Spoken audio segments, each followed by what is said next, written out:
तो नमस्कार साथियों, आज हम देखने वाले हैं आपका रेड चल रहा है क्या। तो नमस्कार साथियों, आज हम देखने वाले दिल्ली सल्तनत और दिल्ली सल्तनत देखें खिलजी वंश और ये हमारा पार्ट 3 वीडियो होगा। तो आज देखते हैं हम क्या है कि मलिक छज्जू के विद्रोह दबाने के कारण आपका है क्या जलालुद्दीन फिरोज खिलजी ने क्या किया, अलाउद्दीन खिलजी को मणिकपुर का सूबेदार बना दिया। क्या बना दिया? मणिकपुर का सूबेदार। तो आपका है क्या मतलब ये, और एक और बात कि मणिकपुर कहाँ था, तो आप याद रखेंगे यूपी में था। कहाँ था जी? उत्तर प्रदेश में था। उत्तर प्रदेश में इलाहाबाद में था। ठीक है, तो फिर से हम देखिए आपका है क्या मलिक छज्जू के विद्रोह को दबाने कर अलाउद्दीन फिरोज खिलजी ने क्या किया कि आपका अलाउद्दीन खिलजी को मणिकपुर का क्या बना दिया? सूबेदार। फिर बर्नी के अनुसार कहा जाता है कि जो अलाउद्दीन खिलजी है उसकी हत्या जो है उसका विश्वासी ही कर दिया कर मलिक कफूर। लेकिन और अन्य इतिहासकारों का कहना है कि इनका जो मतलब मृत्यु हुआ क्या होते हैं अलाउद्दीन खिलजी का, वो आपका कैसे हो गया? तो बीमारी से हो गया। मतलब बहुत लंबे समय तक बीमारी हो गई, दीर्घकालीन बीमारी होगी और उसी बीमारी से ये मर गया। लेकिन आपका कहा जाता है कि मतलब ये हत्या करके मतलब धोखेबाजी से हत्या करके मतलब मारे थे, तो इनको भी धोखे से हत्या कर मार दिया गया। फिर बात करते हैं कि अब अलाउद्दीन खिलजी का जो मकबरा है वो कहाँ स्थित है? तो कुतुब मीनार के परिसर में जो है स्थित है। फिर आप कहेंगे कि अलाउद्दीन खिलजी ने क्या किया? कठोर नीति का अनुसरण किया, मतलब कठोर नीति का पालन किया। देखिए कम उम्र में क्या हुआ कि शासक बने थे, और कम उम्र में शासक बने थे तो उन्होंने कहा कि ऑलरेडी मेरे दुश्मन बहुत ज्यादा है, तो ऐसे में कठोर नीतियों का पालन नहीं करता हूँ तो मुझे भी दबा दिया जाएगा, मुझे भी बहुत जल्दी मार दिया जाएगा। इसलिए उन्होंने क्या किया? कठोर नीति का अनुसरण किया, क्योंकि वो स्वयं ही क्या थे? विश्वघाती थे। मतलब जिसको मतलब इन्होंने क्या किया था? मतलब अलाउद्दीन खिलजी को क्या कर दिया था? मार दिया था। फिर ये किस पर विश्वास करते थे? तो मोहम्मद सलीम, इख्तियारुद्दीन हुक और मलिक कफूर पर क्या करते थे? ये भरोसा करते थे। लेकिन कहा जाता है बर्नी के अनुसार मलिक कफूर ने क्या कर दिया? इनको मार दिया।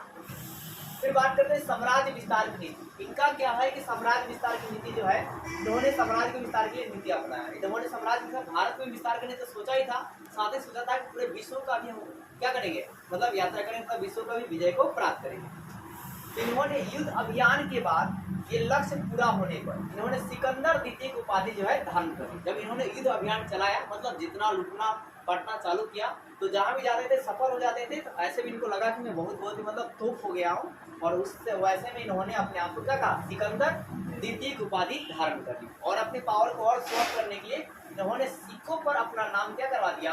अंकित करवा दिया। ठीक है, जो सिक्का उसमें चलता था उस सिक्कों पर सिकंदर द्वितीय जो है लिखा हुआ मिलने लगा।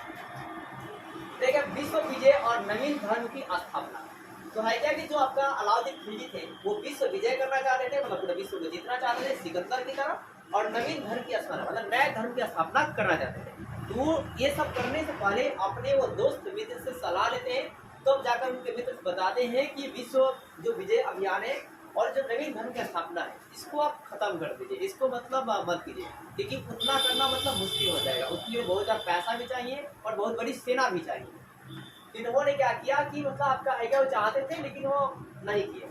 उन्होंने अपने मित्र और आपका है क्या अलाउद्दीन मुल्क के समझाने पर इस विचार का उन्होंने क्या कर दिया? त्याग कर दिया। परंतु उन्होंने भारत में विस्तार की नीति को है अपनाया। तो यहाँ पर उन्होंने भारत में विस्तार की नीति के लिए भी यहाँ इन्होंने क्या किया? अनेकों चीज करना चालू किया। सबसे पहले राजत्व सिद्धांत का अप्रत्यक्ष रूप से अनुसरण किया। मतलब आपका है क्या डायरेक्ट नहीं, इनडायरेक्ट हम लोग का सुनेंगे। राजत्व मतलब आपको पता ना, मतलब कर को लिया जाएगा। ठीक है, अब वो कर जो है मतलब पशु के रूप में लिया जा सकता है, धन के रूप में लिया जा सकता है, ठीक है, गुलाम के रूप में लिया जा सकता है। तो इन्होंने राजत्व जो सिद्धांत अप्रत्यक्ष जो प्रणाली था इसको बनाया किसने था? बलबन ने। और इसको अच्छी तरह से अनुसरण किसने किया? तो अलाउद्दीन खिलजी ने। फिर अलाउद्दीन खिलजी ने क्या किया? धार्मिक व्यवस्था पर आधारित शासन व्यवस्था को इन्होंने नहीं माना। बोला कि पूरा जो परंपरा से चलते आ रहा है उस शासन व्यवस्था को मैं नहीं मानता।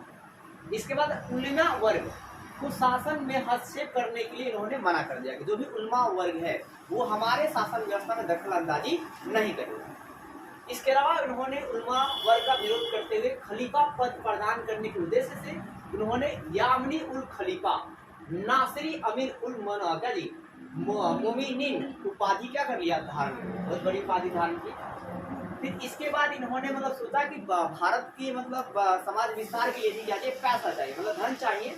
तो इन्होंने क्या किया कि बाजार नियंत्रण की नीति को अपनाया, और ये सर्वाधिक महत्वपूर्ण नीति था। आपसे पूछा जाएगा अलाउद्दीन खिलजी की सबसे महत्वपूर्ण नीति कौन थी, तो बाजार नियंत्रण की नीति। अब इसकी जानकारी जो हमें किससे मिलती है, तो बर्नी की किताब से ही मिलता है। ठीक है, मैक्सिमम बातों में यहाँ पे बर्नी उल्लेख करेंगे, और बर्नी का उस किताब का नाम क्या था, तारीख-ए-फिरोज शाही। तो यहाँ पे ये सवाल बन गया कि तारीख-ए-फिरोज शाही किताब जो है वो कौन लिखे, बर्नी ने लिखी है। और इन्होंने आपका है क्या कि यह बाजार नियंत्रण नीति का उद्देश्य क्या था, कि यहाँ पर देखिए सबसे अलाउद्दीन खिलजी सोचते थे कि हमारे पास क्या बहुत बड़ी सेना है, और बहुत बड़ी सेना है तो इसके लिए धन भी बहुत ज्यादा चाहिए। अगर हमारा जो पहले से जो हमारा खजाना है, जो हमारे मतलब जो भी हमारे पूर्वजों का खजाना है, जो हमारा खजाना है, उस खजाने के आधार पर अगर मैं युद्ध क्या बोलते हैं साम्राज्य विस्तार की नीति को आगे भी बढ़ाता हूँ, इतनी बड़ी विशाल सेना को आगे लेकर भी जाता हूँ, तो 5 साल में ही ये जितने भी धन है वो क्या हो जाएगा, खत्म हो जाएगा। इसलिए उन्होंने दूसरा उपाय सोचा।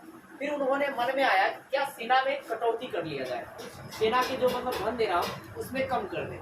तो फिर सोचा कि अगर सेना के धन में अगर कटौती करते हैं तो सिकंदर कटौती नहीं किया था, इसलिए सेना उसके साथ थी। अगर मैं कटौती कर लेता हूँ तो सेना भी आहिस्ता आहिस्ता मेरे क्या हो जाएगी, खिलाफ हो जाएगी, और सेना ही मुझे मार देगी। तो ये समझते हुए उन्होंने मतलब एक तरह से वो क्या कूटनीति भी जानते थे, इन्होंने सेना में कटौती नहीं किया। और भारत के विस्तार के लिए इन्होंने क्या किया, आर्थिक सुधार की नीति को अपनाया, और इन्होंने सबसे पहले 4 बाजार बनाए, मतलब बाजारों को 4 भागों में बांट दिया उस समय। ठीक है, 4 बाजार बनाए, एक गल्ला बाजार होगा, एक सराय अदल बाजार होगी, एक पशुओं और गुलाम का बाजार होगा, और एक आपका सामान्य बाजार होगा। ठीक है, 4 बाजार।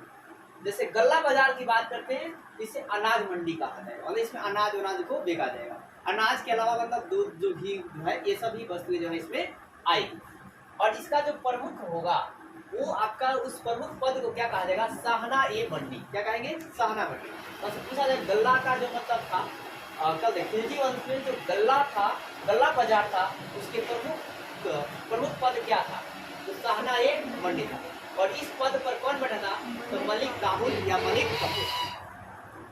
फिर बात करते हैं कि यहाँ पर इन्होंने ये जो गल्ला बाजार में जो भी तय किया जाएगा धनराशि कितना देना है कितना नहीं, ये राज्य द्वारा ही तय किया जाएगा कि मूल्य कितना रुपये में बेचे जाएंगे, कितने रुपये में खरीदे जाएंगे। ठीक है, ये आपका वाला राजा ही तय करेगा। फिर इसके बाद इन्होंने भू राजस्व यहाँ पर क्या कर दिया, कर लगा दिया। तो जो भी अनाज भूमि से आएगा उस भूमि का इतना हिस्सा जो मतलब हमारे राजा को क्या देना पड़ेगा। फिर आपका है क्या, सराय और उदल। इसका जो प्रमुख होता था वो क्या होता था, राय परवाना कहा जाता था। सबसे जगह सराय उदल जो आपका था कि जो कपड़ा का निकलते थे जी, कपड़ा बाजार।